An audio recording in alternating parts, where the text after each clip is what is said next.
Alright everybody, welcome back to the channel. This is Praetor Magic and I am your host DM Cross, joined again as always by our friend Phyrexian Walker, the Hidden. That's why he doesn't have a camera. I'm pointing the wrong way. Yep, I'm pointing the wrong way. Camera's always opposite. Anyway. I'm hidden. They wouldn't know anyway. Yeah, that is. I can point anywhere. You could be anywhere. We don't know. But we also have returning back this time, Magical Hacker. He was on 2 weeks ago? 3 weeks ago? Something like that. I don't remember. But And I'm glad to be back. Yep, and he's going to be replacing Valdor since Valdor is no longer able to be here for Reflections of the Council. Again, we really liked his energy, and he wanted to be back, and we needed a spot. So here you go. It's like a match made in heaven. Let the record show, though. I'm not replacing Valdor. I don't think anybody can replace Valdor. But I'm gonna try to be another number 3. Let's just put it that way. Wow, Derek. That's where Derek comes in with the Valdor is dead forever. He's probably in like the chat. Calm down. Wow. All right, so this is. If he's not in the chat, he is dead forever. Rest in spaghetti. Never forgetty.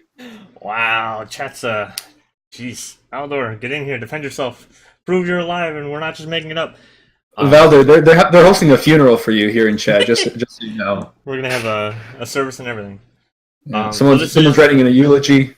Yeah, everybody's good. Yeah, this is Reflections of the Council. This is our live podcast. Obviously, if you're watching this on YouTube or listening to us on SoundCloud or Libsyn, it's not live for you, but we are here on twitch.tv/PraetorMagic with our chat friends, and we have picked actually a pretty good topic this week. At least I think it's a good topic because I'm an advocate of this topic. Not so much the topic itself, but the right answer to the question we're going to ask. Quote right answer, quote unquote right answer. No, there's a right answer and there's a wrong answer. I have the right answer. Anybody who disagrees is wrong. That's how debates work, right? We'll answer that in a little bit, I'm sure. We'll answer that in a little bit. So for the past few years, first of all, it's a commander-specific topic. I know we always say that we could talk about a little bit of anything in Magic, but it is commander-specific. For the past few years, and even more so recently with the emergence of Brawl as a format, people have asked the question of, should Planeswalkers be allowed to be your commander? And the reason why the question became a big deal a few years ago is because one of the Magic products had, of course, the Planeswalker as commander rules added, where there was a certain 5 commanders, one of which is right here on your screen, Teferi, one of the more infamous ones. Basically, with a little bit of text, as you can see on the bottom, Teferi Temporal Archmage can be your commander. And that's when I think the topic got really hot of, should we just change this rule entirely? Some people on the Rules Council have come out and said that they don't think it will ever change, and they're pushing for it to not change, which is fine. Again, people are allowed to be wrong. You already know my side now. And then, as time went on, there's been some other kind of like oopsies into how we're kind of breaking this rule, or not breaking this rule, but like changing the rule with the Flipwalkers from original Origins, like Liliana Heretical Healer, where all of them basically transformed into a Planeswalker after an effect. They were a legendary creature that could be your commander. They had a flip effect, so they could become a Planeswalker, and they could obviously still be your commander. And then even more recently, we had the Kenrith Twins, which were Planeswalkers who had the decks, can be your Planeswalker, and they were even partners. So it was 2 things at once. Partners, which everybody always clamored to come back, and then did in Battle Bonds, and Planeswalkers as your commander. 2 cool things. So I think if we were to say, should Planeswalkers be your commander, what would you guys say? No. I would. Why don't they like fun? I don't know if it's so much that Phyrexian doesn't like fun as he doesn't like just too many Planeswalkers on the battlefield. I don't know. Maybe let me ask Phyrexian. What's your reason? Because I don't want to speak for you. What's your reason that you don't want them to be legal? Planeswalkers are hard to interact with. They will warp the format. They essentially, if you have a Planeswalker out, they essentially extend your life, because the Planeswalker has to die. I mean, it just has to. All of their abilities are too powerful to allow them to sit on the battlefield and just continue. So if you have one as your commander where you're able to constantly recast it, then they have no choice but to try to attack the Planeswalker, and then the whole game becomes can you attack their planeswalker enough before their planeswalker does what their planeswalker wants to do? And if the answer is no, you lose, and the answer is yes, you win. It's just, to me, seems like it's going towards like a more linear, less interesting kind of Magic if you throw the planeswalkers in as commanders. That, and there's just some broken thing to do with them. In particular, when you start talking about emblems, and there's absolutely no way to interact with emblems. Just some of the emblems and what they do. Once they get that emblem, the game's just over. And so if they can get that emblem, or even like the annoying Gideon emblem that says you can't lose the game if you have a Gideon Planeswalker. What? Yeah, Tamio Field Research is another huge one. If they get that emblem, game's just over. Game's done. So I think you're seeing a lot of things that just have to be banned, or a lot of policing that's going to all of a sudden go on. I don't think it's healthy for the format to throw a bunch of stuff in there, just say, oh, and now we got to ban all these things. So those you are mentioned some of my reasons. So you mentioned, like, you said the first reason is that it's pretty hard to deal with, and I think there's like this big temptation, right, to look at the planeswalker type, and if you're just looking at on on paper, in theory, planeswalkers are actually one of the most vulnerable types. Creatures are the number one most played permanent type. I think after lands, or maybe even more than lands. And planeswalkers are directly, removable by creatures, and they don't even have to spend the creature. The creature gets to stick around after it kills the planeswalker, with Vraska as the single exception. But my point here is that planeswalkers are pretty vulnerable. In fact, I would say that they're more vulnerable than the majority of permanents. The only reason, though, I will agree with you from your kind of perspective, and I can see where you're coming from, is because they're very invulnerable if you are the type of player that doesn't like to play a lot of creatures. I kind of find myself in this camp. I love artifacts and enchantments. Those are kind of my my favorite permanent types. So planeswalkers, for me personally, are pretty tough to deal with. But that's why I think that having them as commanders, in terms of all the available ones, as to make them also able to be your commanders, I think that will kind of have a huge ripple effect into the format, where suddenly you're now rewarding players for choosing to play decks that have more attacking as part of the game plan, right? Because planeswalkers, they're kind of like a good counterbalance to a combo deck, where a combo deck, it wants to go off, it wants to kill you, it wants to do all that stuff. Well, planeswalker decks can kind of slide underneath before they get that combo off, and get too much value for them to be able to still win. But if they're going up against a creature deck, a combo deck can really punish the creature deck because they can kill them before the creatures get in there, but the creatures can stop a planeswalker deck pretty easily. So I think there's this nice rock, paper, scissors kind of thing that would happen. I do want to mention, though, Thromo King in the chat, he mentioned hot take. Planeswalkers being legal as commanders could be an easy temporary legalization for a holiday season, a la Unstable. I think that would be a fantastic idea, because at least for those of us that don't feel like it should be permanent, and just so for the record, I think that it would be fantastic to have it in the format. I think for those of us that don't like it, though, I think it would be a good kind of ease into the idea of planeswalkers as commanders. I want to point out that when they did do last year the Unstable for the holiday season, I was originally against it, didn't like it, thought it was a terrible idea, and I was basically like, well, I can't play Commander with anybody I don't know, because they might come out with some stupid nonsense where they're shooting me with Nerf guns or dropping my cards or some other such nonsense, right? And I was like, I don't want to deal with this. And then Unstable wound up being really, I mean, this is speaking a little bit to the goodness that I think Unstable was, and not so much the temporary legalization. But the temporary legalization gave me the opportunity to see how good Unstable was. So my point being that maybe the temporary legalization of Planeswalkers as commanders would help people see that it's not, I don't think it would be as hard as most people think it would be. I get what Phyrexian says a little bit about the emblems.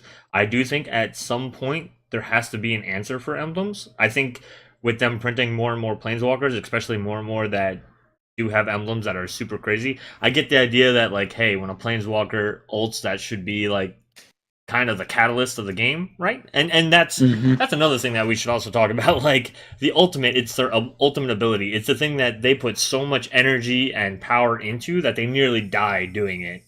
Shouldn't Sometimes that I do kind die. yeah, like shouldn't that kind of matter? Like shouldn't that be a big thing that you have to kind of be scared? But I do think though, emblems will eventually need some And- kind of response. My issue is like Magical Hacker says that like creatures are an answer to planeswalkers. But my issue is the same issue that I didn't see who in chat it was. I just saw it pop up and I missed the name. I'm sorry, but someone in chat pointed out is that the best planeswalkers and the planeswalkers that are going to be the most problematic are in the colors to deal with creatures like nobody's business. They're in blue. They're in white. They're in these colors that Ban. have board wipes, have Cyclonic Rift, have counterspells, have propaganda and ghostly prison and windborn muse and all this other friggin' stuff that they're going to put together, and they're going to put together a giant pillow, and it doesn't matter how many damn creatures you have, you're never getting through the thing, and the planeswalker's going to sit there and they're going to win the game because you can't get to the planeswalker. They're going to build their deck so you can't get to it, so they aren't easily interactable with for that reason. And there isn't a lot of there's some target removal if you're in the right colors. But you almost have to be in the right colors then to have removal for them at that point, other than like the one-off Beast Within or the one-off Chaos Warp. Yeah. And then they're just going to recast it. I mean, and then they still have their pillow intact. That's my problem with it, is I'm just seeing it as they're going to build the deck around keeping that Planeswalker alive, and the Planeswalkers like Tameo, banned. Got ramp, got pillows, got counters, got board wipes. Done. So, get to the ultimate. Just to interject a little bit, it was Bushcrafty who said that, as some of the people in the chat pointed out, and for the people who are only on audio, Bushcrafty in the chat was the one who mentioned that the control colors, I kind of call them the Bant colors, because I think Bant has probably one of the not easiest, but the best control selection of abilities within their colors between board wipes, ramp, and just control magic, right? Counters and stuff like that. I think that's probably your best wedge for it. And you just brought up Tameo, which again we have up on the screen. Again, we had it up before, and I think it's because this is a really powerful planeswalker. That's why I put it up there, because when we're talking about emblems, this emblem is basically so the emblem is a -7. She starts with 4, draw 3 cards. You get an emblem with you may cast non-land cards from your hand without paying their mana cost. That's basically Omniscience, which is really strong, with a draw like on top of it. That's kind of crazy, right? You get to Treasure Cruise for free. Yeah. And Esper just pointed out Deep Glow Skate can also be used just to double the counters and get an activation off of her. Get ult. Yeah, I do think that there would be some changes either to the rules or to the ban list if this were to be made. Keep in mind my personal opinion, just so that everybody's 100% clear. I think this is going to happen at some point. It's going to happen at some point. I think Wizards wants it to happen, because again, we just had Battle Bond, where they did come up with not 1 but 2 planeswalkers that could be your commander, either at the same time or separately. And yes, but they're doing it with specific planeswalkers and specific abilities. I don't think unilaterally unbanning all planeswalkers. I'd see a thing where, like, in the future, they start printing planeswalkers where every planeswalker has this can be your commander. I can't see a situation in which they go back and say every planeswalker we've ever printed can now be a commander. I could see it if they were willing to, at the same time, come up with the ban list. And there's certain cards that simply a lot of people will agree with. Not everybody, but some people will automatically agree with. They don't mind seeing banned. I know Soren Markov is a sore spot for everybody, because people don't like, out of nowhere, you're just all of a sudden at 10 life. See, but Soren, if you're going to ban Soren, you got to ban Magister Sphinx too, and then you're not going to ban Magister Sphinx. I know Magister Sphinx can't be your commander, but it's easily tutorable in any deck that runs it. It's easily tutorable and playable in any deck that actually runs Magister Sphinx. So I don't know. It's like, I don't feel like Soren needs banned. I think he's a card that would need watched. But I don't feel like he's bannable. He's just a feel-bad commander. Because in the end, too, like, you're going to get one trigger off of him. And if you're putting Soren Markov down at the table, you're going to die anyway. Yeah, people know the table is going to police you out. Yeah. Put him down as a commander and see how long you live. Yeah. I was gonna respond there. Was it you, Seth? You said that that they printed those 2 commanders in Battle Bond. I don't remember if this was something that they said outright, but I remember hearing that they're not really interested in doing that. This can be your commander text on Planeswalkers outside of commander products anymore, just because they had a lot of people who were trying to play it as a commander in draft. And they said, well, it says on the card that I can play it with as my commander in this draft, so why can't I, So I think they said something like that. It was a little confusing, but I think the point still stands. From Wizards' side, the fact that they made Brawl where Planeswalkers can be legal kind of shows that they think it would be a good idea to make them available. Now, I don't know if they think that's a good idea because it would be good for their pocket. It might be the case, but I think for a lot of people, especially when I first started into the format, a Planeswalker card was like the coolest card in a collection, And when I had my first Planeswalker, which is, I think, the first black-white Sorin, if I remember correctly, and I had this, and I was like, man, it would be so cool to have this as a commander, and I just couldn't do it. But there are a couple of cards that I think, if they ended up putting Planeswalkers as legal, there would be a couple of cards that I think would have to be, watched and potentially even banned. The only Planeswalker I think that would be under watch is Tezzeret the Seeker, just because of how powerful his -X ability is. Even if you're just wanting to -1 every game to get your Soul Ring, -0 to get a Mana Crypt every game, that's pretty powerful, because after you do that, you still have your Planeswalker down. If you have, let's say, a 2, 3, 4 drop artifact in your deck that you want to have every game, Tezzeret the Seeker is so easy just to get down and get it into play right away. Imagine if someone were playing with Winter Orb in the command zone, except it cost 5 mana. I think that would be something that everybody would be very afraid of, but the fact that it's Tezzeret the Seeker instead of the actual Winter Orb card, I think that hides the intentions of what the deck is trying to do. So that kind of makes it even like more, escalates the problem, I think. So if that and Tezzeret tutors for Chainveil when it comes into play. Yeah, he can tutor for combos really well with Chainveil, and if you can find, it's hard to get Mana Rock that taps for 4, but there are ones out there that do it. Cornucopia, Everflowing Chalice, Astral Cornucopia, Everflowing Chalice. So there's ways for him to go nuts with that card too, which a lot of people would argue that Chainveil should be banned if commanders are. Even just, let's say you have Thran Dynamo, which is a 4-drop. So you can get him with Tezzeret too. Just if you have those two, you're paying 1 mana to put 1 loyalty counter onto Tezzeret. If the last thing that you do, since maybe you're out of mana, the last thing that you do is you -X for, let's say, a Blightsteel Colossus. Even that might be enough to end the game.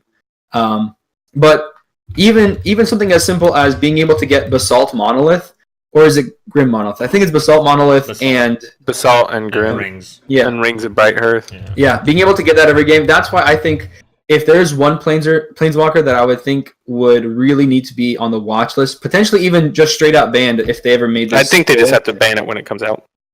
Yeah, that's what I think. I would argue that Tezzeret just has to be banned. He's too easily breakable.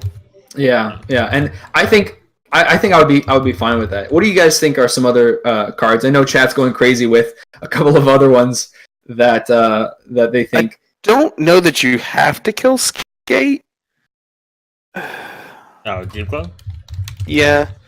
I don't know that you have to ban it. I think it would be a card to be watched, as I see people throwing that one out there. But Deep Glow it's a card I'd watch, but there's a lot of counter spells that can handle Deep Glow Skate. Real quick for the people on audio, Deep Glow Skate is a creature, fish, 3/3, costs 4 and a blue, and when it enters the battlefield, double the number of each kind of counter on any number of target permanents. And because it doesn't specify the kind of permanents or the kind of counters, you can double all the loyalty counters on all the Planeswalkers on the field if you'd like. So, just for people who are listening and can't see, and it's a newer card, so I want to make sure people understood. So I did have Skate on my list of things that I would want to watch.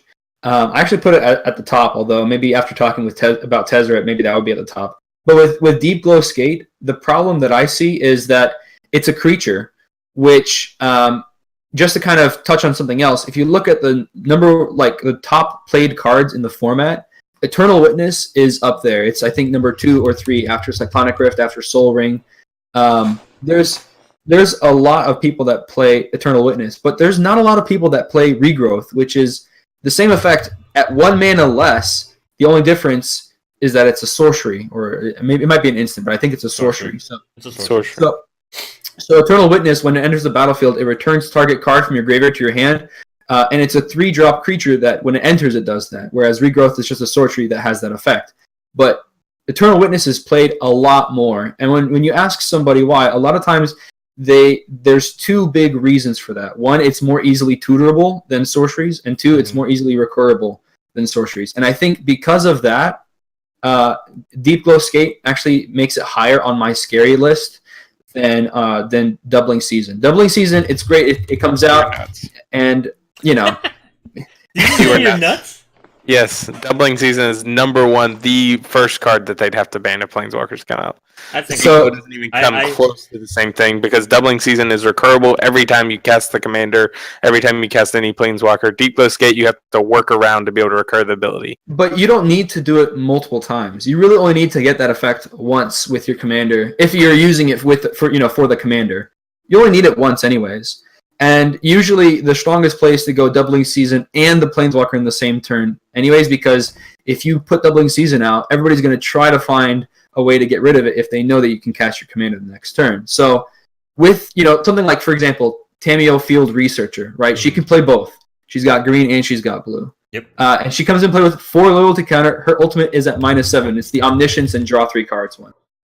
She works with both. If someone gets down a Doubling Season and then casts Tamiyo, there's 2 ways to stop her from ulting. Either one, by playing a counterspell, which will always work. But the second way is to destroy the Doubling Season.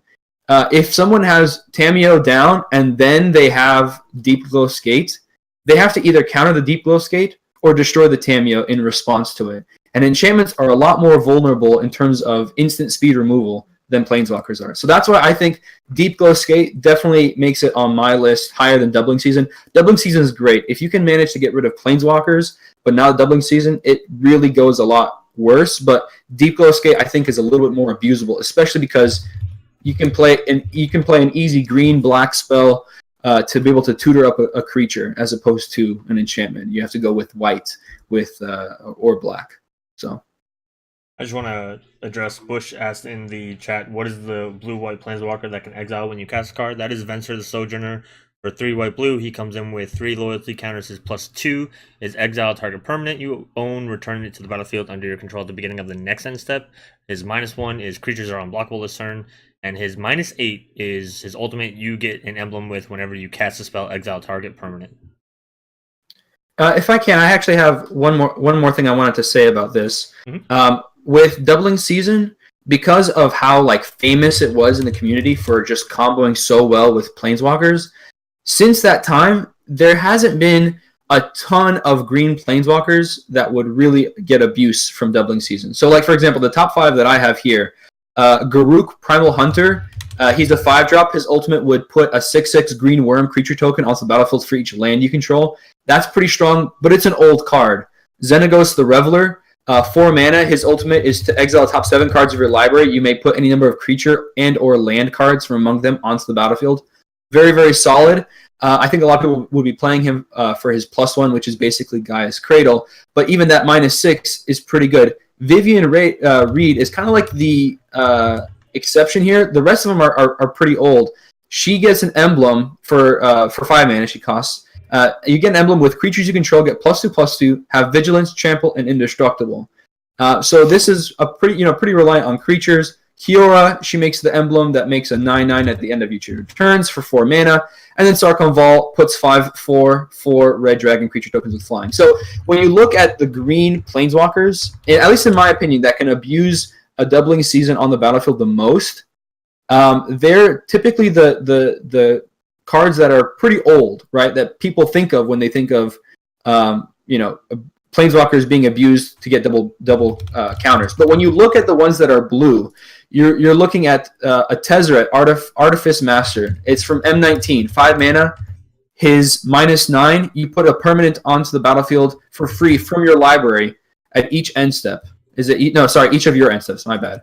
Tamiyo Field Researcher obviously works with both. Tamiyo the Moon Sage, another old one, 5 mana for a -8 that gives you no maximum hand size, and then whenever you put a card into your graveyard from anywhere, you return it to your hand.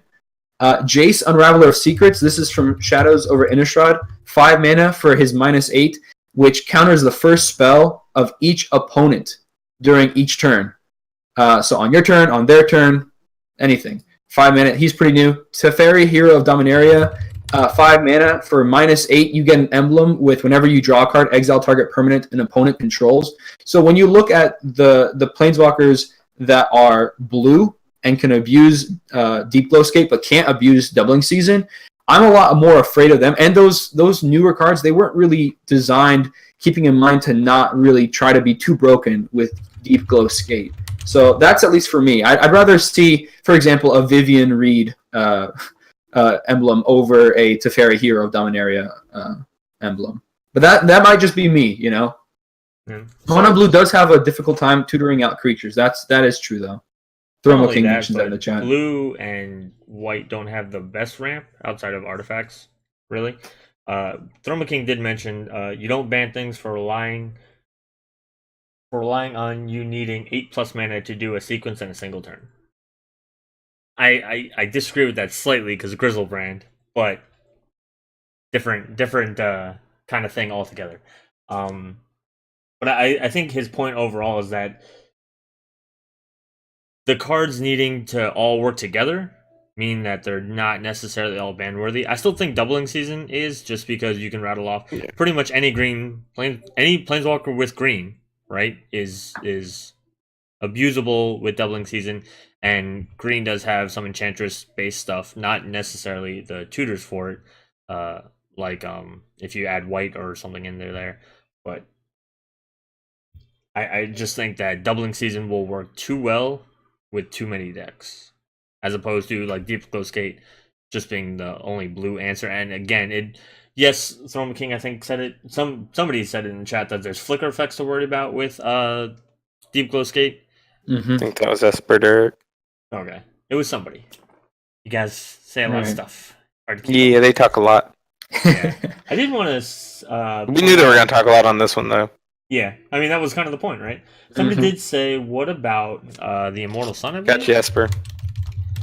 So the Immortal Sun being a newer artifact card. It's a legendary artifact for 6.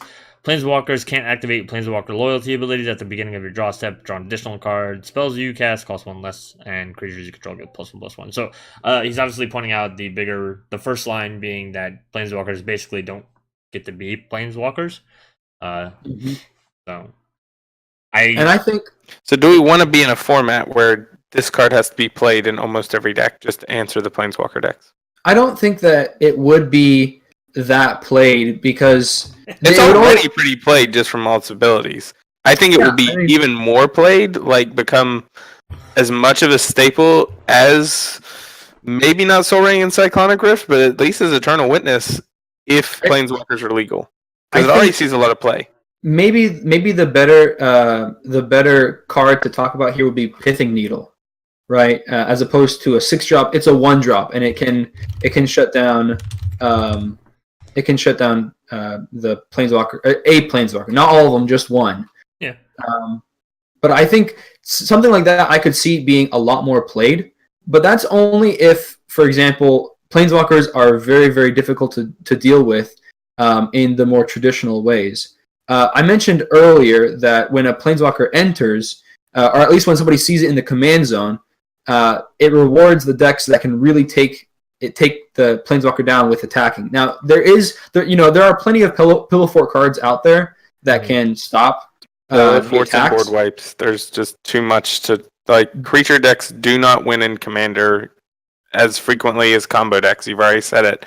And it's the same thing. This just makes. I think Throne King is the one who said this. It does make creature decks even less playable to have Planeswalker around, because it's going to make the Planeswalker decks run more Pillow Fort effects, run more board wipes, run more answers to creature decks. It's just going to put even more out there, and then your one option is to run like Voltron and just whack them in the face really fast. But this type of are already weak in the format. Yeah, this just makes them weaker, is what I'm saying. I don't really think they can. I don't think it makes them weaker. stronger. I think it makes them weaker. It is in a way as if they, if you're playing a Planeswalker as your commander, it could be kind of conceptualized as starting at 50 life or something along those lines. Yeah. So based on that, sure, it might be weaker, but Planeswalkers are usually played for value. Outside of Deep Glow Skate, Doubling Season, and I actually have 2 more cards that I want to talk about that kind of fill similar roles. Outside of effects like that, usually the Planeswalkers are being played for value. And a lot of times when you have creatures on the battlefield, how many times have you seen people have creatures on the battlefield and they don't attack because A, they're afraid of being attacked back, or B, they don't want to make enemies early on? Usually that's what happens with creatures, towards the beginning or towards the middle of the game. Mm-hmm. But what we'll see if there are Planeswalkers, at least a lot more Planeswalkers at the table, is that one, they can attack no problem at a Planeswalker because they're not going to get attacked back. Everybody else is going to be trying to attack that Planeswalker too. Yeah. And then 2, they won't have to worry about making an enemy because they didn't actually hit that person. They just got rid of their Planeswalker. So they're kind of taking away some of their resources. A totally normal part of the game. Not focusing on them, just doing the right move and taking out somebody's resources. Just like when you K-grip somebody's enchantment or artifact. Yeah, there are plenty of people who will take it negatively if you go after it. I was playing a game last night where someone's commander got countered, and they took a grudge the entire rest of the game because their commander you could say that about got countered. It'll be the same thing. I mean, that's what I think he's saying. You killed my Planeswalker before I got to do my cool thing. Yeah, but I think he's saying that people are going to take extra offense to the Planeswalker as opposed to the other kinds of removal. That's, I think, Hacker. Is that what you're trying to say? That the Planeswalker is not going to be seen like trying to kill me, right? You're just taking away something, which is already going to happen in the game because we already talked about how important it is to run targeted removal for all kinds of permanents. Oh yeah, and I think it's even more so for Planeswalkers just because when you play your commander, unless it has the text, it can't be countered, which I think is just a handful of commanders anyways, but when you play it, you're not really thinking, okay, one of the common ways that this is going to get taken out is by a counterspell. Right, so you're not really thinking about that when you're building the deck, when you're playing your commander, you're not really thinking about that. But when you do play a Planeswalker, you do think about, okay, one of the common ways that this is going to get taken care of is by creatures attacking it. Now, this is going to increase the amount of pillow fort that you'll play. Maybe you won't play it out nearly as often as a regular person would play out their commander. But we have to keep in mind, too, the shape or the structure or the skeleton of a Planeswalker in the command zone, that's already been done before. We have, I think, now at this point, like 11 or so Planeswalkers that you can have in your command zone. So to talk about just the idea of any old Planeswalker without talking about the specifics of what that Planeswalker is, that it's not a good idea for it to be in the command zone, it's kind of disproved by the fact that they already exist. Does that make sense what I'm trying to say? They have printed those commanders specifically for that role. And you can't say with 11 commanders that they have specifically printed as Planeswalkers to fill that role that because all of these are okay, except one, which is completely broken. Teferi is completely broken. They screwed up. Yeah. Except for this one, we completely screwed up. The other 10 are fine. You can't say that now we unbind the other 120 and that's going to be fine. Logic does not compute on that one. Like, you can say, they've already been in the command zone, but not those commanders were designed to be in the command zone. All these other commanders were not designed for that purpose. So keep in mind, there's 2 parts of this overarching idea, though. We're not just saying that the only way to put commanders Planeswalkers into the command zone is to do all the old ones. I think Hacker said it earlier. What if all of a sudden every Planeswalker came with that text? Every new Planeswalker came with that text. No, that was Phyrexian. I said that's the only way that they could do it, is if they said, no, we aren't going to allow the old Planeswalkers, but we will start printing Planeswalkers, and every Planeswalker has that text, so that in the future, Planeswalkers can be used as your commander. I think that's the best way to do it. Same kind of thing, though. You're still then saying, moving forward, Planeswalkers will be commander capable. Now, it's just like, let's say with like modern lists, right? After a certain point, they're legal or illegal. It's going to be the same concept. You're going to have your non-commander capable ones and your commander capable ones, and it's going to be defined by the text on the bottom. And it does even open up the possibility, like, let's say, master sets or something like that, or commander products, they could reprint something and add the text to it, and errata it, essentially, right? Or Oracle fix it, whatever you want to call it. so that I think- old Planeswalker. And is honestly, now why I capable. say that's the only way they can do it, I don't even know if they'll do that because it adds to the confusion of the format and it adds to the base entry level understanding of the format. So I don't think they'll do that either. There- But it's the only way I could see it being feasible because I don't see being able to allow all 120 and then say, okay, well now we got to ban this card and Deep Glow Skate and Doubling Season and Chain Veil and this Tezzeret because he's too good and Sorin because he's too feel bad and this one and the Gideon because he just makes it too hard to kill that mono white deck because they can always just keep a Gideon Planeswalker in play. So they're just sitting there trying. They can't win the game, but they also no one else can either. I mean, so you get into all these games that it's just. But at the same time, if you're saying, well, these Planeswalkers, they have it on the bottom, so they're good, but these Planeswalkers, they're different, and then that already have changes it. your entry we level already have it. abilities. We already have it, and they've even continued to do it. To kind of address something that you mentioned earlier, Phyrexian, you said that that the ones that have "this can be your commander" text, they were designed for the format. You've got to kind of understand a little bit, and I'm sure you already do. I'm not going to pretend like you don't. The format itself, Commander, was based on stuff that was never designed to happen. They never designed legendary creatures to be available to you at the beginning of every game. They never designed decks to be 100 cards minimum. They never designed decks to have a max of 1 per each card that's not a basic land. Those things were never designed, and yet here we are. We're at the point where we have a lot of commanders that are awesome that were never printed in a Commander product. Imagine if once the format stopped being known as EDH, as Elder Dragon and Highlander, and it was taken on by Wizards, known as Commander, they said, okay, all the old legendary creatures that you have, you can't use those, only the ones going forward. Yeah. I think that would have been kind of a silly mistake to do. And the idea of having a Planeswalker that's available to you at the beginning of every game, it's not something that we need to think of as totally new, especially because of Brawl. So, for example, you look at Brawl, the 1v1 ban list, I mean, it went crazy. They had a ban Baral. I don't know it too well, but I know they had a ban Baral. They had a ban a couple of things because of some of the crazy stuff that was happening in 1v1 Brawl. But you look at multiplayer Brawl. Does multiplayer Brawl even have anything on the ban list? I don't think it does. The ban from 1v1 was Vial Smasher. Right, Vial Smasher. Yeah. Wait, from 1v1 Commander? Yeah, because it wasn't random at that point. It's basically just free damage, and it got really crazy. I think now aren't all the partners banned from 1v1? To be honest, I don't know. I was just focusing on 1v1 Brawl versus multiplayer Brawl. So when you look at those two formats, the fact that it's multiplayer can really work to someone's advantage. And I know there's you're trying to make a comparison between Brawl and Commander that I just don't think's there though, because your card pool is so much more shallow, and it's you're trying to make a comparison saying, well, it worked okay here, so it could work okay. No, I'm not. I'm not talking specifically about the Planeswalker aspect of Brawl. I'm just talking about comparing a 1v1 format to a multiplayer format. The multiplayer format is in itself is going to autocorrect for the majority of mistakes, and the rest of them, some of them are banned. Some people would argue that there's too much stuff on the ban list. I don't know. Maybe there isn't.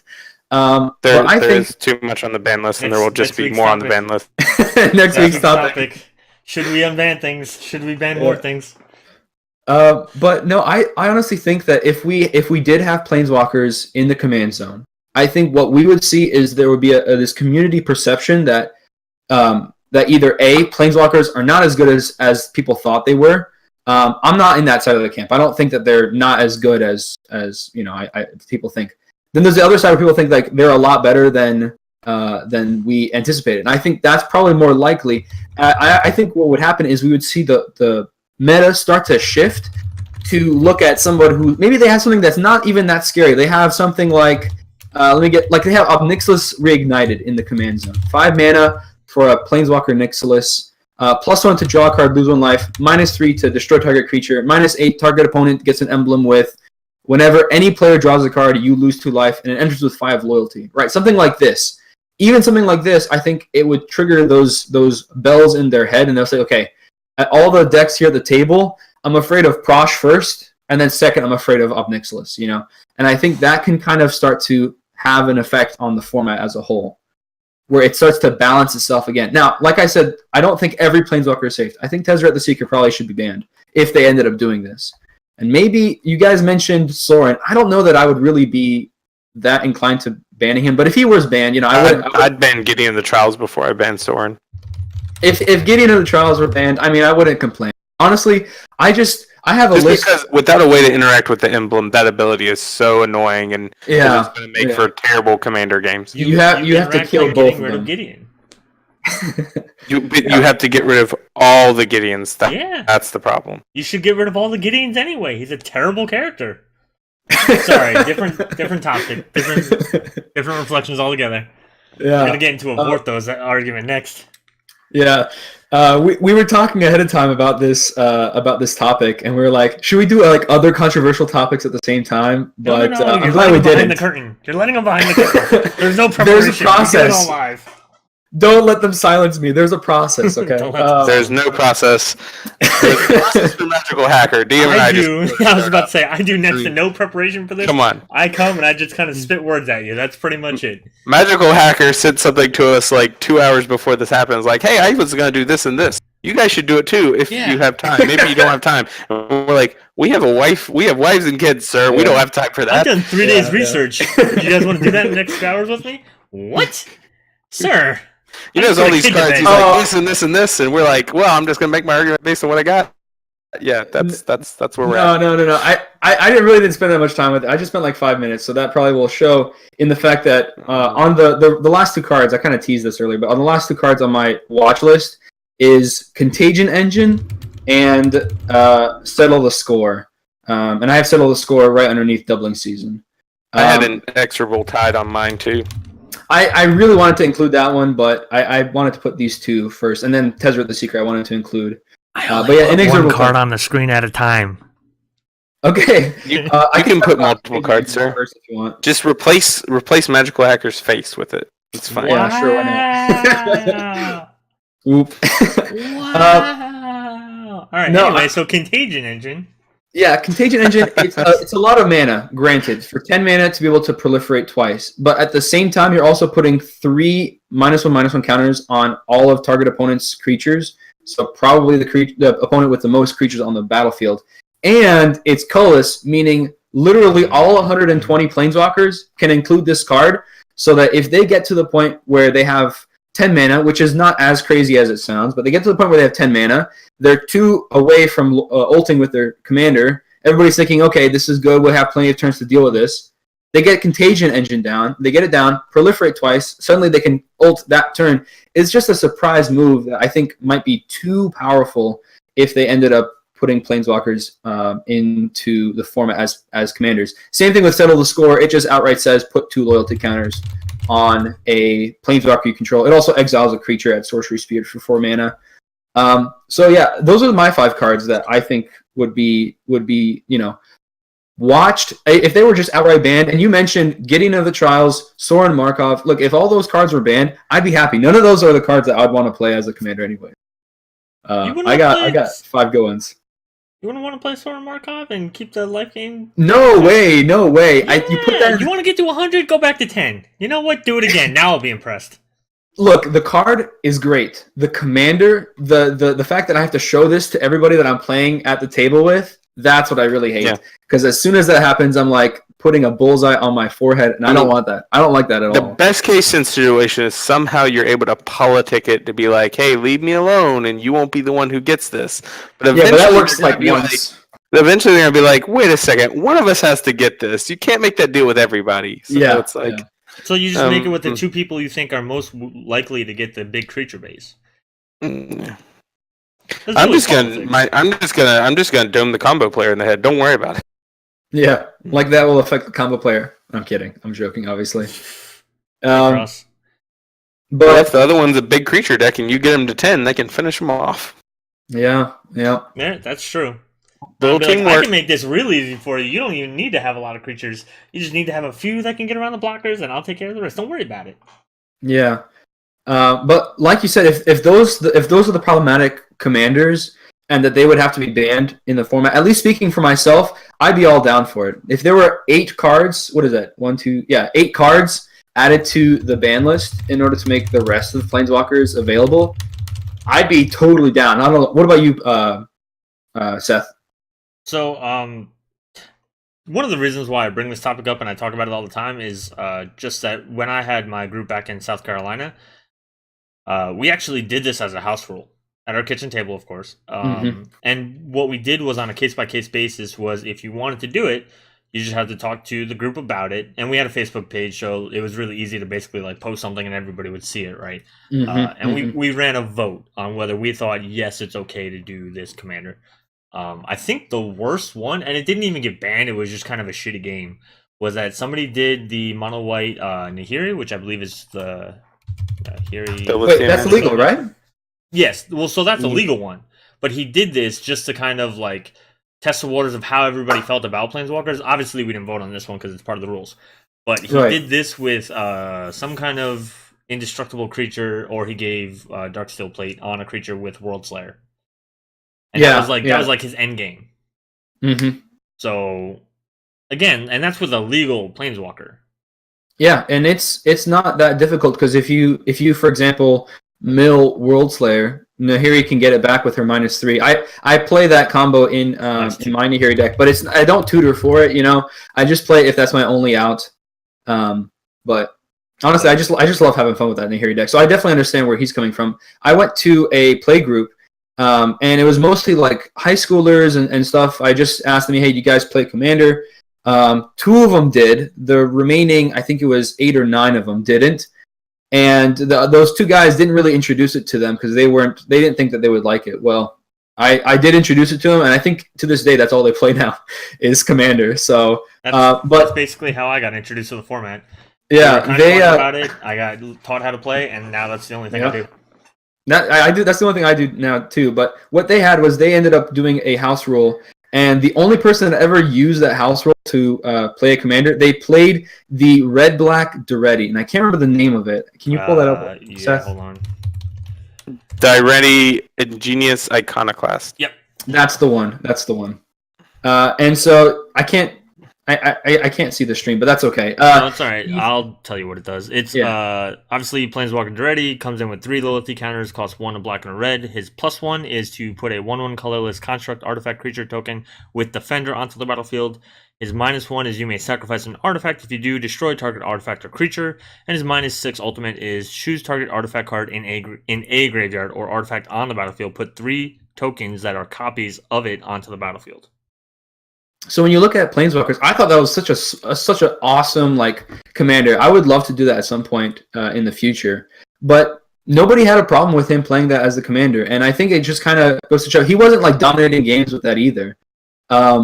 So I didn't really see it as a problem. Now, what do you think if they said we're going to make all Planeswalkers legal and we'll ban 2 or 3 cards as well, but we're going to change the life totals down to 30? Would you be down for that?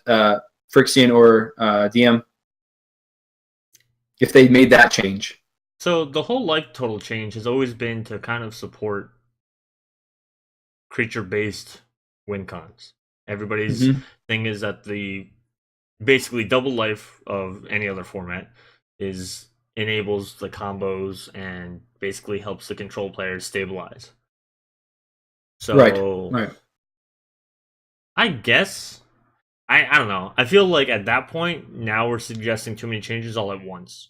I feel like you'd have to do something with the Planeswalkers, whether it's, say, from now on, all the Planeswalkers we're going to print are going to have the text, or legalize them with bannings, probably. I would imagine that some huge group of people, Phyrexians, folk, are going to freak out and say, you can't do this, blah, blah, blah, without banning stuff.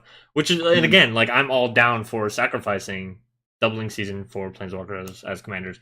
And a bunch of the other cards that we talked about, fine. I'm fine with sacrificing them to open up a whole new kind of game. And they weaken the already existing Super Friends decks, which I don't know how much of this, at least this particular stat, is good, but the Command Zone stats that they released showed that Planeswalker decks were a lot more successful. They had a very small sample size of Super Friends decks, but at least in my experience, Super Friends decks are very successful, and so I wouldn't mind them taking a couple of hits here and there. Honestly, my Joda Archmage Eternal deck, I played it against Valdor and a couple other people at SCGCon, and it's not like highly tuned or anything. There were cards that I actually needed for it from like battle bonds and stuff. The Arena Rector, for instance, and then like Parentoothi were a big boon. I didn't even have like a Traxa in there, and some other cards that are like super good, super friends cards. I mean, my land base was I put in Maze's End with the Guild Gates as a janky win con. You know what I mean? 'Cause it was a popular deck. Yeah. But I did really well both games. One game I blatantly won, like I steamrolled people as soon as I stabilized, and the other game I lost to Approach of the Second Son from Danny, my wife. So I see the idea that Super Friends decks are super strong, but we already have them in the format, so I don't think making Planeswalkers as commanders enables that anymore. I think that's I think that's another topic altogether. That I'm just saying there's a possibility, at least in my mind, that some of the cards that people think of need to be banned if Planeswalkers were made legal as commanders. There's an argument to say that they already deserve to be banned. I know that's kind of a little bit out there, especially talking to people who believe that there's too many cards on the ban list as it is. But I'm serious. I think if Doubling Season and Deep Glow Skate were banned tomorrow, I don't think it would reduce the amount of fun that people have in the format. Maybe the people who play them in more fair ways might say, "Oh man, I really enjoy playing with this card." But I think overall, I think it'd be a net positive gain, at least in my opinion. For the record, I don't have Doubling Season, and I think I had Deep Glow Skate in my. But you didn't see it either games? I don't remember, honestly. I think I only played like 2 games with it because the first game. So the other problem with Planeswalkers is that they do make turns, or at least Super Friends decks make turns kind of draw on a little bit because there's so many options, right? And you have to think through it. You really do get kind of in the tank about it. You have to do it in the right order. You have to play your cards in the right order. Yeah, there's a lot of stuff. I think that might be a negative impact if Planeswalkers as commanders were to push us more toward like a super frenzy like meta across the entire format. That could be kind of annoying. But I do think a couple people in the chat were talking about maybe doing this in a few more years because they've been printing more answers for Planeswalkers as Planeswalkers continue to get more commonly printed, which I think is the right way to go. I think the more and more that you're going to do a thing, the more and more you have to have answers for the thing in order to keep it balanced. So, and again, like I'm not saying do this tomorrow. That's never like that. If anybody thought that was part of the question when we started, that was not. But what if it happens tomorrow? What if it literally happens tomorrow? What are you gonna say? How are you gonna post this video to YouTube? I think with the current climate of the rules committee, that's not going to happen. That won't be tomorrow or any time soon. Well, I think that's most likely, but it's still a non-zero chance, as small as it may be. I think Phyrexian is right with the way the rules committee is now. It won't happen, but I also feel like eventually Wizards. I don't know if they're gonna quote unquote take over. But I feel like they're going to influence more. Keep in mind that there are Wizards employees, I think, already on the committee. Yes, there absolutely are. There's multiple. I think 2 of them I follow on Twitter. Yeah. And then, like, when they did Battle Bonds, I was talking to Gavin during SCGCon, and he blatantly said that they talked to the Rules Committee in development in regards to some cards and stuff like that. And then didn't they do that with this year's Commander product, too? Isn't that one of the things that they said? Yeah. When making the deck list for reprints and stuff, they talked to the Rules Committee and said, like, what kind of stuff for these archetypes would you like to see, blah, blah, blah. And who knows, maybe those guys got to see some of the new cards, too. I don't know. But some people say that some people want to blame the Rules Committee for the decks this year, which I think is kind of silly, but I mean, people want to blame them for anything. I think you would have gotten similar products one way or the other. Because so many of the people on the development team, like Gavin, I keep going back to Gavin because he's the person I've had the most interaction with. He plays Commander. Yeah, like he's got his own Commander decks, right? So if he was on the Commander team, and I believe he was, I think you would have had some of those ideas represented. I'm sure they're all kind of like-minded people.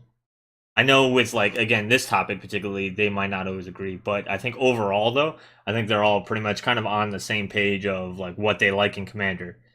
So. Yeah, absolutely.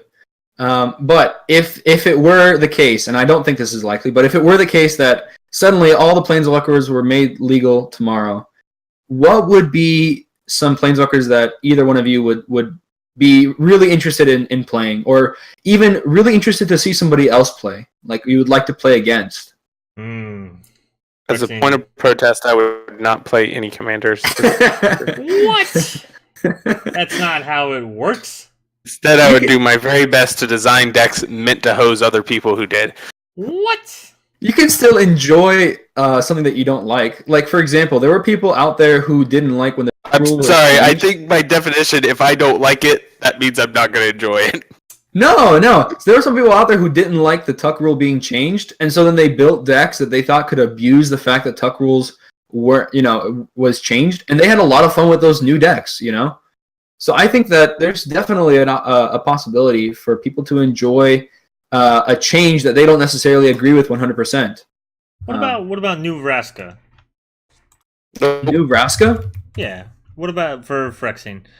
What if you were to have the New Vraska? Nope. What? I think it's just. I can get my Golgari Joneses off just well with some legendary Golgari creatures instead. That is a pretty sweet emblem, though. Vraska is a legendary card. What would you say if they were to do more of the origins like Planeswalkers then? I love the Flipwalkers. Flipwalkers are sweet. What about you, Phyrexian? Eh. So the flip Planeswalkers like Liliana Heretical Healer, what if they were done more often? Because really, we have so many actual different Planeswalkers. For there being 120, I think Hacker said, actual Planeswalker cards. There's not that many Planeswalker characters that we know of anyway.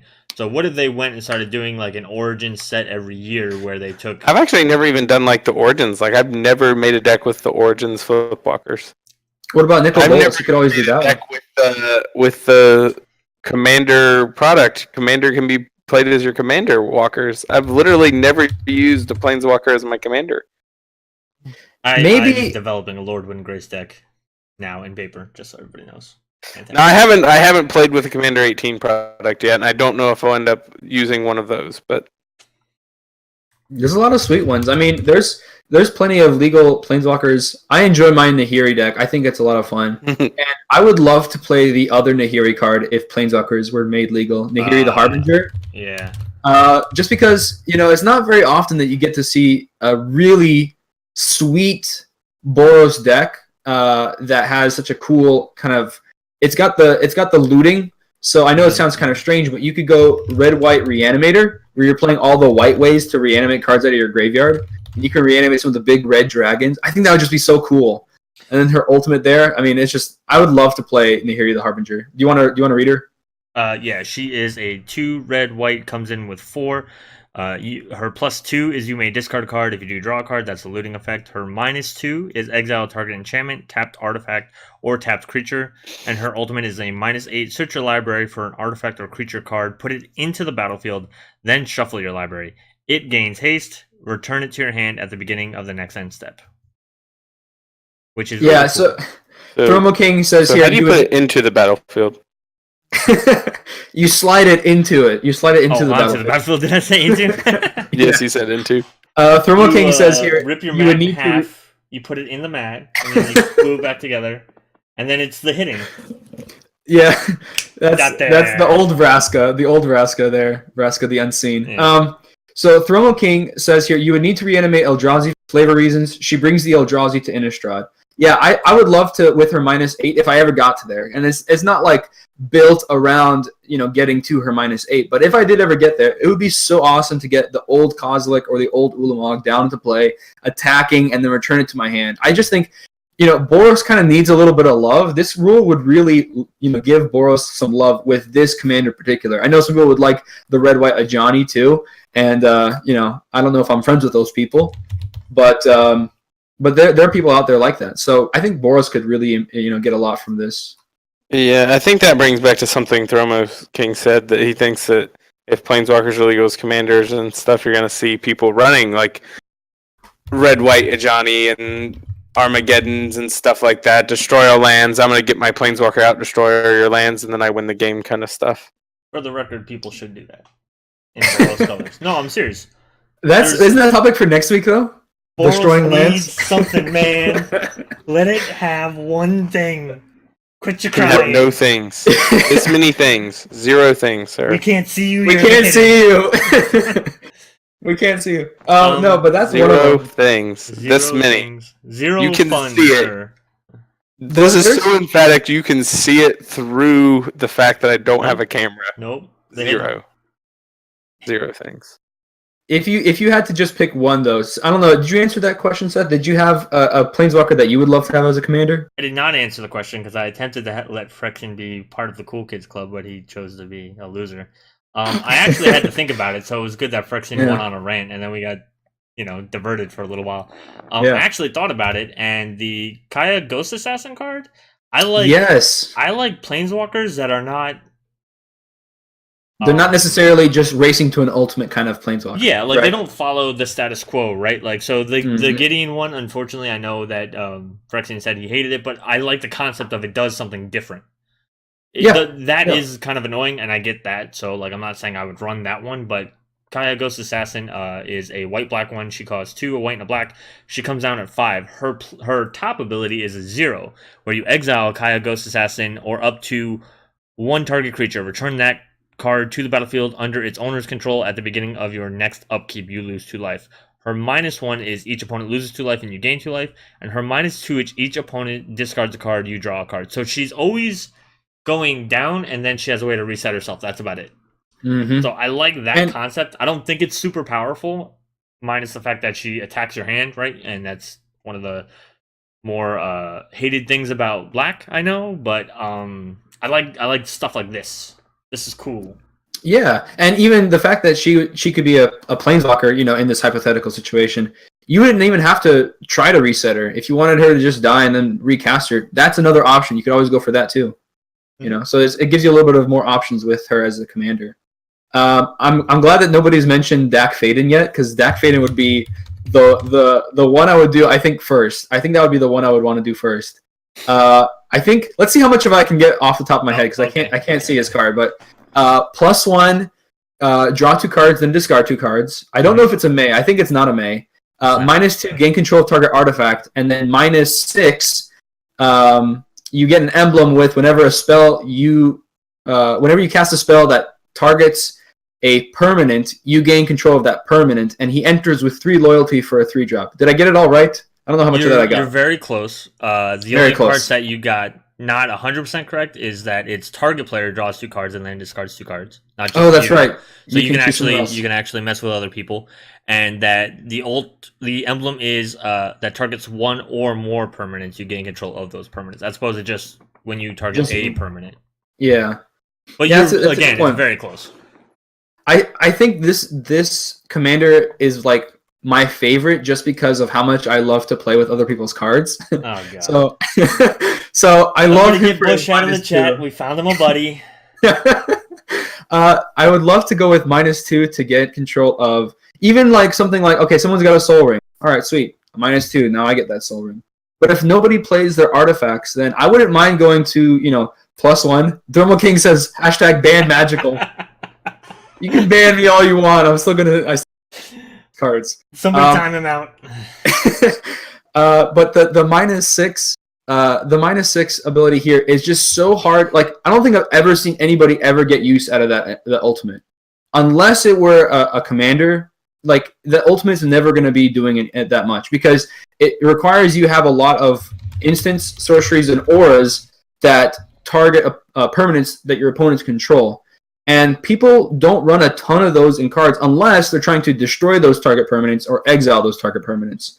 Yeah. So if you're doing that, there's no point in you gaining control. So I think what I really dislike the most about Dak Faden, a.k.a. Star-Lord, greatest thief in the multiverse, the thing I like about him the most is that he has an emblem that would only work if he could be a commander, basically, right? There might be someone out there that's made a Dak Faden, kind of like a hidden commander type of deck where you can get, a lot of value off of his ultimate if you can find him. But, it's kind of hard to find a Planeswalker with a tutor. Now we got that white tutor. What's that tutor called? There's actually a couple of tutors for it. There's Derju with arm with eyes open. Oh, that's right, Jeru. Yeah, I remember Jeru. That's not how you do it. And there's also the Academy Rector. I know you mentioned that earlier. Not Academy Rector, Arena Rector. There's also one more, and it was printed back in Innistrad. There's Thalia's Lancers, because you go get a legendary card. Oh, yeah, that's right. And it's a creature. Everybody's saying creatures are dead with the Planeswalker meta. No, they just help. Yeah. I think creature decks get rewarded by being able to easily put their thumb on other people's decks. Creature decks now are given a way to stop other players from gaining value from their commander if their commander is a Planeswalker. But I think we kind of already I probably at least beat that horse to death. I probably talked too much about that as it is. No, you can't talk too much on a podcast. I got 3 more Planeswalkers. Is it cool if I just run through those? Oh god, as long as you give me enough time to type. Yeah. Oh yeah, because I want to talk about them too. Liliana Death's Majesty, 5 mana. I don't think I would actually use her for her ultimate here. I would love to just go for making the blockers, what she does with her plus. Do you want to read that, or do you want me to keep going through? No, I can go ahead. She comes down with 5 loyalty counters. She costs 3 a black and a black. Her +1 is create a 2/2 black zombie creature token. Put the top 2 cards of your library into your graveyard. Her -3 is to return target creature card from your graveyard to the battlefield. That creature is a black zombie in addition to its other colors and types. And her ultimate is a -7, destroy all non-zombie creatures. So obviously, she is pointing toward a very niche strategy. Not niche, but a very narrow. Very specific strategy, yeah. You want to mill yourself, and you want to bring stuff out of your graveyard onto the battlefield. I love like reanimator decks just for the having big creatures. I know a lot of people like the Marin style of reanimation. I think that's a lot of fun. I really enjoy Kraven Regna is what I use for that kind of side of it. But the reanimating that big fat creature and then has haste and you swing it into someone's face. I mean, you can't beat those kind of Timmy beats. That's just fun for anybody. I don't care who you are. Okay, maybe somebody out there doesn't like it, but the person getting hit. Well, yeah, maybe the person getting hit doesn't like it. But I have a Jund Reanimator deck with Zira Arian as the commander. I'm not going to really... There's no point to talk about her. She's just a draw card as an activated ability for 3 mana. But the point behind the deck is just, I want to get a bunch of big creatures out. And I think Liliana would be such a great commander for that in mono black.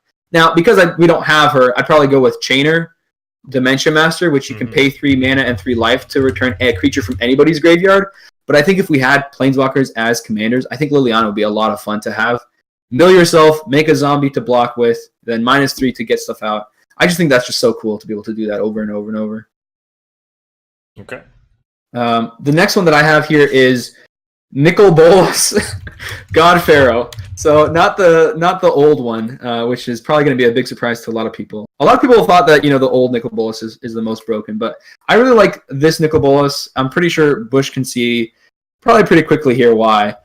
Nicol Bolas. Let me read this guy. Nicol Bolas, God Pharaoh. He's 7 mana. He's in the colors of Grixis. Comes into play with 7 loyalty. +2. Target opponent exiles cards from the top of his or her library until he or she exiles a non-land card. Until end of turn, you may cast that card without paying its mana cost. So again, he just wants to steal things. Yeah. All hail Bolas. All hail Bolas. +1, each opponent exiles 2 cards from his or her hand. -4, Nicol Bolas, God Pharaoh deals 7 damage to target opponent or creature an opponent controls. And -12, exile each non-land permanent your opponents control. So yeah, I think with this guy, I probably would just +2 him the entire game. It's like as if he only had 1 loyalty ability for me. And then the last one that I think is going to be kind of a refreshing, refreshing kind of change of pace here. Nissa Worldwaker.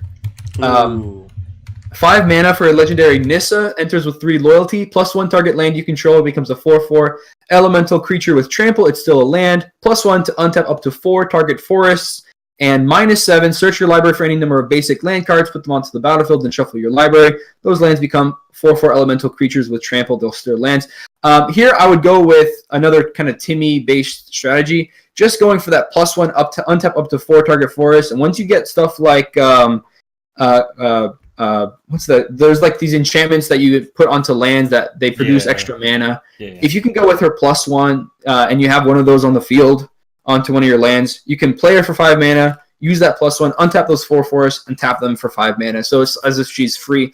I just think it would be so cool to have a commander that just produced at least 4 mana each turn. That would get pretty crazy pretty quickly. Whether you're trying to do combo, whether you're trying to do creature beats, regardless of what you're trying to do, I think 4 mana for 5 is pretty strong, no matter how you slice it. Yeah, I would agree. Anytime you can discount, like, what is it? I forget who said it. Either somebody from Game Nights or Commander Versus, but discounting spells is one of the strongest. Like, cheating magic is one of the strongest ways to play the game. Yeah. Oh yeah.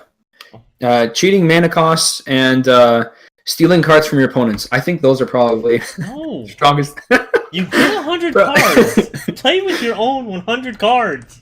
But you have to remember that one of the cards that I lose that one card in order to gain another card. So it balances out, right? No. Not when it's something that you can keep doing it. Well, how do you feel about shared fate? This is my question. You get out. I think that pretty succinctly describes your feelings about shared fate. Shared fate, such a fun card. Let me pull it up since I have a feeling you probably don't want to read it. Shared fate is a 5-drop enchantment. If a player would draw a card that exiles the top card of one of their opponent's libraries face down instead, each player may look at and play cards exiled with shared fate. They exiled with shared fate. Not from everybody, just they exiled. I had one person scoop as soon as I played it, and I was really surprised because it had never happened before. And he said, I probably told the story before, but he said, yeah, I don't want other people touching my cards. So there's a third line. There's not an ability on there, but it says each player who doesn't like other players playing with their cards will probably lose the game when this enters the battlefield. So it's hidden there, right in the flavor text of the card. Yeah. Let's scroll down to that. Nope, don't see it on the Oracle text. Oh, must be a lie. Yeah.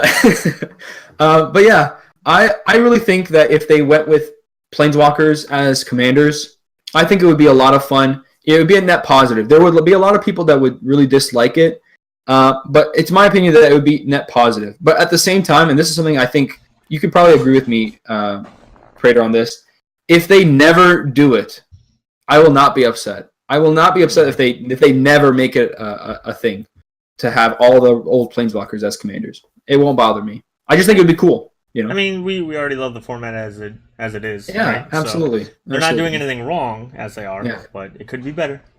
Just saying. Yeah. Phyrexian, I'm sure you want to give the final against argument. Planeswalkers bad, real bad. That's not true. You put Planeswalkers in your 3DH decks. Never play Planeswalkers, everybody. Keep them off the battlefield. That way he can play more of them.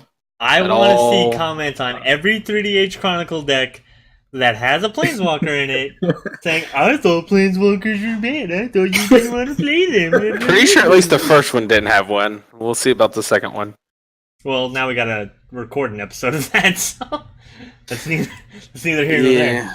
We got to work on them technical difficulties on that one. Damn, everyone who came out to support, I appreciate all the support, and I'll be working on the technical difficulties on my side of things, trying to figure that out so it doesn't stream so crappy if I'm streaming it, or might just have to start recording if streaming's not going to work. But we'll figure something out. But on that 3H Chronicles will not die, I promise. It just may have to transition to a different format. Yeah, we'll make sure that it gets shown somewhere. It'll be a part of the world. I don't know what that means. But on that note, we are going to call it quits for that. We have gone an hour. It's been a lot of fun, despite... Phyrexian's a fuddy-duddy. I don't know. Do you guys know what fuddy-duddy means anymore? Like, Hacker, you're pretty young. Do you know what that means? Yeah, it's the same thing as hurdy-durdy, right? Hurdy-durdy, fuddy-duddy, aren't they the same thing? All right, you know what? We're done. One of those instruments I'm not even doing play an with outro, the crank. Footage, we're out. With the crank, you got the little buttons, or how do you play the buttons? Nope, we're out. We're out. Just got footage. Bye. See y'all later. Actually, I had a question for people in chat. Do you want us to do something even more controversial next week, or should we kind of tone it down on the controversy? I wonder how people feel Like, do you like it when your blood gets boiling when Praetor says that he hates people stealing his cards? I'm kind of curious. I like how you keep calling me Praetor, by the way. That's not my name. Oh, Seth, Yeah, DM. it's because you see me in the chat. I know. Yeah. No. So that is a good question Yeah. though. Like, we do obviously want your guys' input for how we develop this stuff. You know, this is for you guys. It's supposed to be by you guys, for you guys. So if you have a topic that you want to hear, we have some stuff like brainstormed, but what kind of stuff do you guys want us to talk about? What kind of things are you interested in? The three obviously very different people that we are bringing to the table and then hashing out and telling Phyrexian that he's wrong. Are these meant to be community topics, or does it branch out into tech issues? I mean, these things we typically want to do a starter topic because that helps us get going. But really, like, we try to kind of pay attention to what you guys are saying in the chat so that we can base what we're talking about on what you're talking about. So if we had somehow gone away from Planeswalkers as commanders, if you guys had started talking about a different topic, we would try to steer that way to keep you guys involved in what we're talking about. So this is you know, a group community podcast thing when you just happen to have 3 people on the screen. That's all. So, well, you what do have... you want to talk about next week? You got any ideas for them? Maybe they can aye or nay. I want to talk about Magic the Gathering. We're doing that just with Planeswalkers as commanders. I think that's too specific. As it is. But then it will never improve. That's called stagnation. Is that a magic card? Okay. I want it to be a magic card if it's not a magic card. Sorry, I'm looking this it is up. a Hearthstone podcast now? Dear God, I'm out. Bye-bye. I would be floundering so badly talking about, like, their death rattle. I don't know. I know that's a word, right? That's a word there? It's a mechanic in Hearthstone. So I tried playing Hearthstone. I was actually climbing ranked last spring, and I got up to, like, rank 10. So I was getting up there, but, dude, it just got... oh, my God. It's so bad. Like, the RNG of trading card games in general can sometimes be tilting when, like, you realize that if you had drawn one more card, you had the answer for a situation and you lost that game. Right. Yeah. Hearthstone is built on the dumbest RNG ever. Like, the cards in themselves just have a lot of RNG in them, and I hate it so much. I've sworn off Hearthstone because I just... Yeah.